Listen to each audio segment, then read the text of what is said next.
Have you ever felt like your whole world is crumbling down around you? In this video, I'm going to share with you my experience of what happened to me doing somatic breath work and what I did to help get over those feelings of my life falling apart. Hi there, my name's Kevin, and welcome to Authentic Mastery. In this video, I want to share with you my experience with doing somatic breath work. I've done it 3 times so far. The very first time I did the experience, it was actually a very peaceful and relaxing experience. I released some stuff, like, cried a little bit, had some tears coming out, and I felt a release, and it felt good. Then it was probably a month or so later, a couple months later, I just had this calling to do another one, and I had a recording of the one that I did.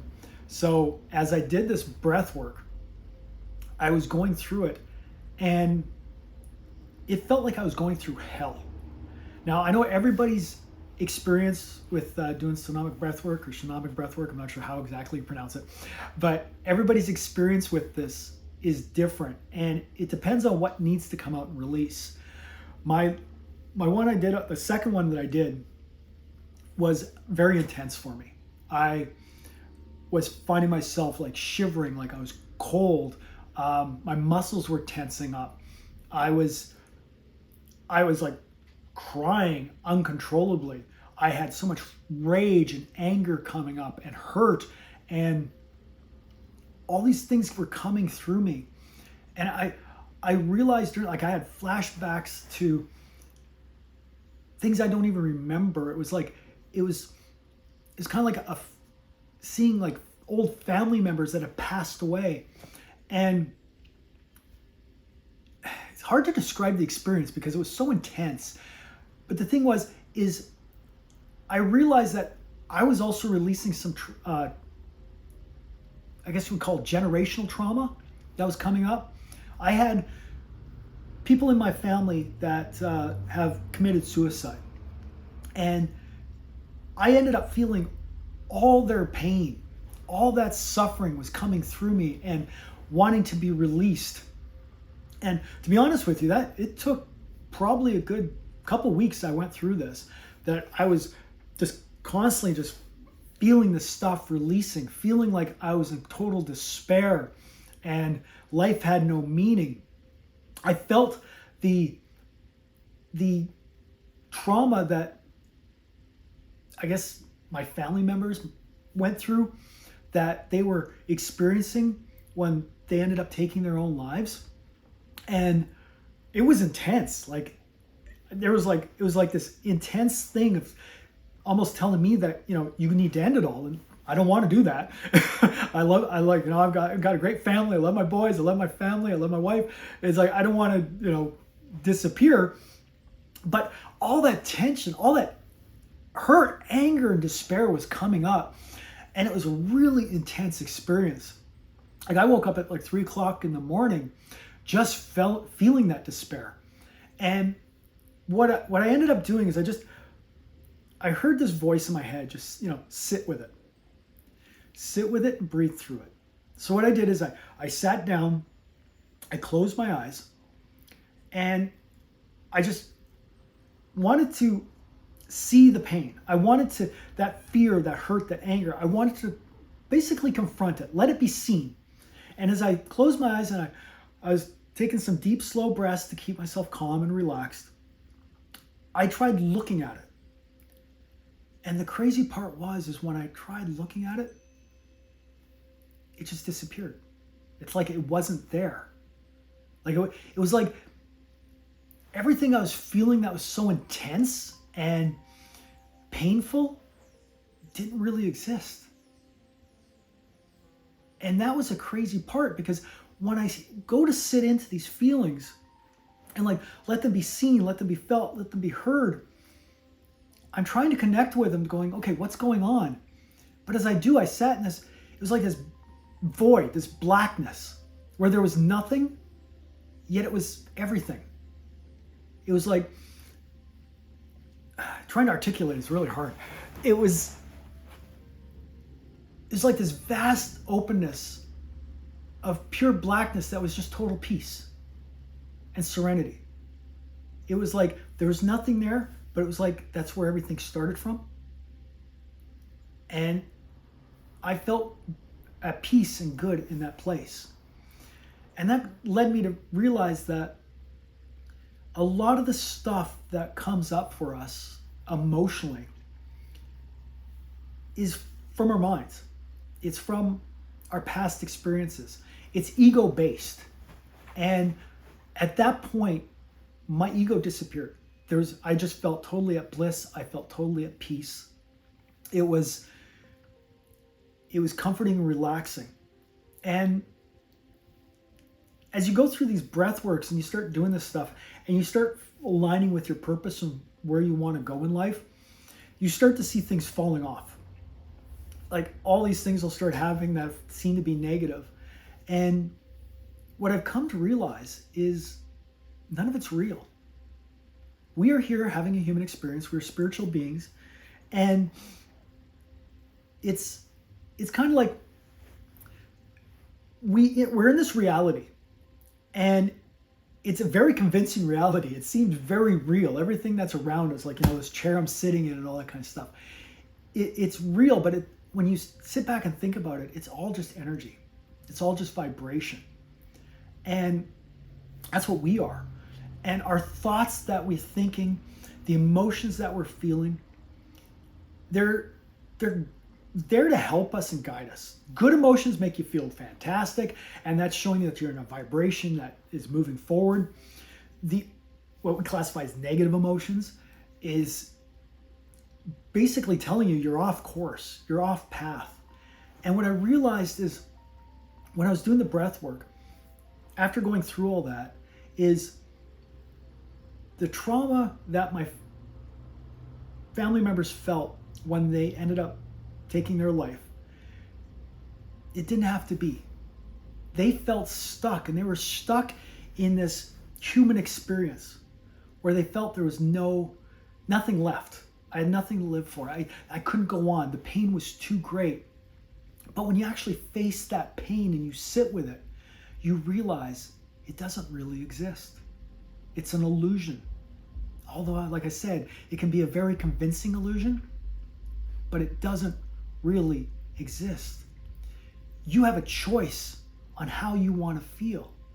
You can either laugh at the experiences that are happening to you, or you can take them and have that anger and all that hurt. And all that is repressed energies, like energies that are blocked in us, that we're not letting free, that we're not allowing to move on. Because in this human experience that we're having, we're all we have is the now. But we're constantly growing. That now is constantly shifting into that present moment. What we call our past was just the now a few seconds ago. What we're focusing on our future is the now that's going to happen. So we are just living in this moment. And if you sit there and you realize that no matter what the heck is going on in your life, how bad it is, everything is falling apart, it's just you're in this moment. And if you step back and observe and stop getting caught up in that circle of pain and despair, because our minds will drive us crazy. We'll get into this, but it's like this. And it's the ego wanting to hang on. And it's not trying to kill the ego. It's trying to let the ego know that, yeah, I know you're there for my safety. Your ego is designed to keep you safe. Your mind is designed, primitive mind that we have is designed to keep us safe. Now we've evolved since then, but that's still a very dominant part of the way we live as humans. We worry about things. We fear things. Now, fear is real if your life is in danger. Then you should be afraid. You should pay attention to it. That's when the fight, the flight, the freeze, or the faint, kicks in. But if you sit back and go, okay, will this kill me? No. Have I survived other things similar to this? Or can I survive this? Is it possible to survive this? Have other people gone through this and have survived? If you can answer yes, then great. Realize, don't get caught up in your despair. It's that despair, it's that cycle of suffering. Pain is inevitable in life. We are going to experience things because life is not always going to be bliss. And that's what gives the variety of life. It allows us to enjoy the good times, because if we never experience that pain that life throws at us, then we won't really appreciate what we have. And it's that appreciation and gratitude for what we have that allows us to get in that higher vibration. Now, the more you do this and the more you realize that just letting go of this pain, suffering is optional, pain is inevitable. Just realizing that the pain is just there to serve us. It may be very difficult at the moment, but it'll pass. We just got to give it the time. You got to focus on where you need to be. Sometimes it's going back inside and questioning where you are. Am I experiencing this because my relationship isn't where it's supposed to be? My job isn't fulfilling. It isn't taking me where I want to go. And right now there is a conscious shift going on in the world today. More and more people are realizing that the reality we live in, and I use reality loosely, is not real to us. That we are more than just this human experience to grind out and, eat, work, and sleep. I heard that growing up. It's like, you just, this is life. You just eat, work, and sleep. It's like, no, that's not what life is about. Life is about enjoyment. Life is about abundance. Life is about finding that inner calling and expressing that into the world, giving your gift to the world so that it can grow, it can heal, it can become greater because you were here. You're not just, in video games they call it an NPC, non-playable character. You're not a non-playable character in this reality. Now, I know everybody come here for a different purpose, and maybe some people have come here just to be the NPC. That is their choice.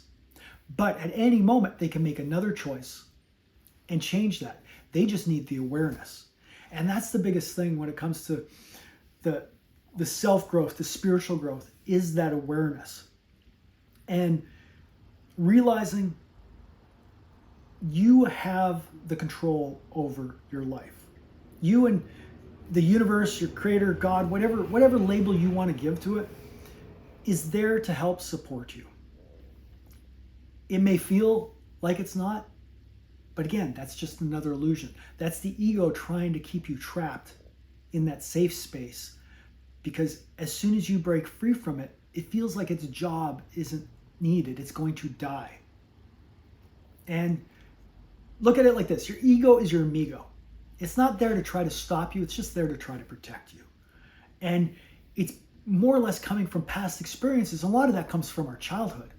So look at your ego as a hurt child that's just scared of everything and wanting you to stay safe. And as the adult, it's your responsibility to comfort it, to reassure it, to sit with it, to see it, to let it feel what it needs to feel, and help it let go of those emotions and let them know that you're in charge. It's all under control. You and the universe, we've got this. Don't worry. Now, I know I rambled on here. I hope that helped. That was my experience. The last somatic breathwork I did, my third one, was again only 3 days after that one. I kind of crammed them in pretty close because I was doing a group coaching thing. And that one was more of a release. There's some release on that, but it was more of a relaxed state. I felt at peace. I felt at one with the universe and with life in general. So if you're ever thinking of doing somatic breathwork, I highly recommend it. Just realize each person's experience is individual to them. Your body, your soul will only allow you to release what you need to release at that time. It will not give you more than you can handle. I know it feels like it. It felt like I opened up Pandora's box and it felt like it was too much to handle. But I'm better now. I'm feeling great. Even if things aren't going well in my life, whatever, it doesn't matter. It's like it'll all work out in the long run. I'm at peace It's like I've surrendered to letting the ego run everything and just allowing the universe to guide me. I'm sitting back, I'll do a meditation, I'll listen for that intuitive feeling of what to do. Because we still live in a physical world where we need to do things. It's like we can't just sit there and be in bliss. We actually have to take action. But you want to take guided action. And in the beginning, you might not take the guided action. You might just do whatever it takes. But you need to listen to that inner voice, that guided action telling you, like, this is what you should do. Try this. Do this. And it can be as simple as making a phone call, meeting a friend, maybe taking a bath, like going for a cold shower, taking care of you. It's different for everybody. Just realize if you're going to do Somatic Breathwork, I hope this didn't scare you off. It's an incredible experience. Feel free to find somebody out there that can help you with that. It's something that I think can help people open up and gain value and perspective in their life. If you're finding yourself questioning life and where you're at and looking to delve deeper into the spiritual aspects of your life, I highly recommend it. So that was my experience. Have a great day, and we'll talk to you later.